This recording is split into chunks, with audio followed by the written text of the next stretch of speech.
Hello everyone! Good day! Praise be Jesus and Mary.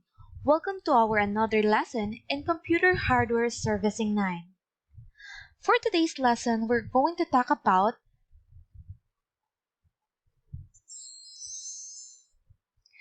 personal computer disassembly. So before we proceed with the procedure, let us first talk about the parts of the CPU.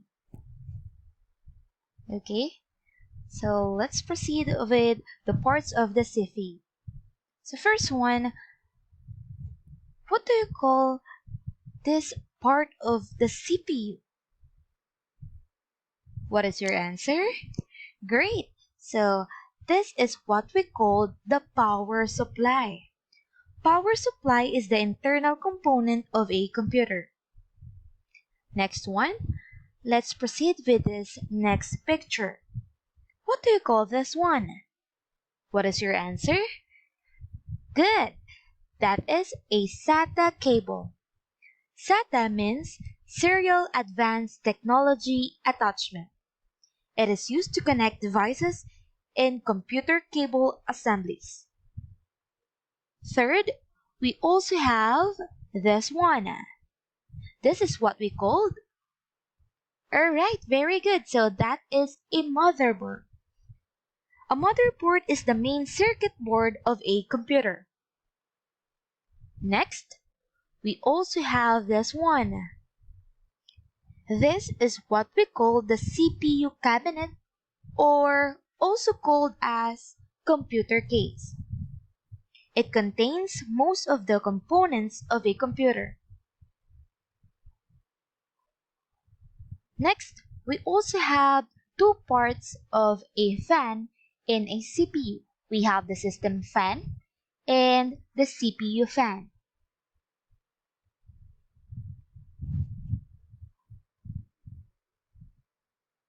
Cases are usually constructed from steel, aluminum, or plastic.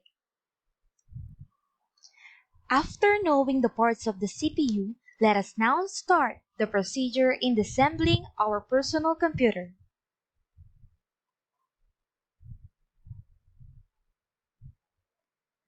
Before starting computer disassembly, make sure you have your tools you need and they're all close by and handy, and be sure to have a container to keep the screws in you so that you have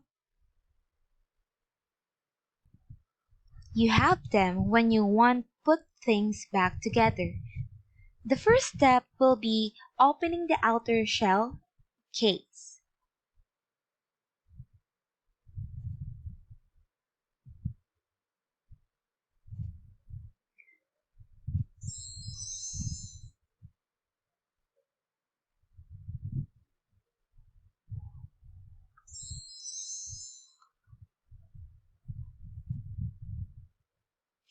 First, unscrew the four screws at the back of the computer. On the most computer cases,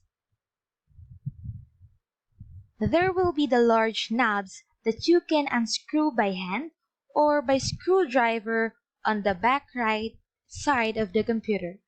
The left side has small screws because on the side that you can access much on the inside.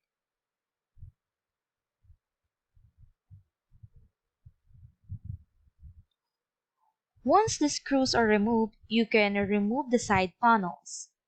On the most computers, they just slide off. Start with the left side panel. Now you can remove the left panel just like the other side. Slide it towards the back of the computer.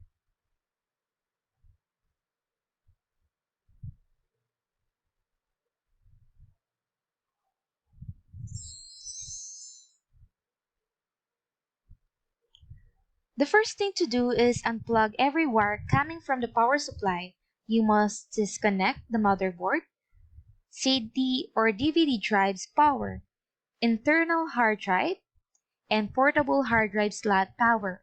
Once everything is unplugged, unscrew the four screws holding the power supply in place on the back of the computer.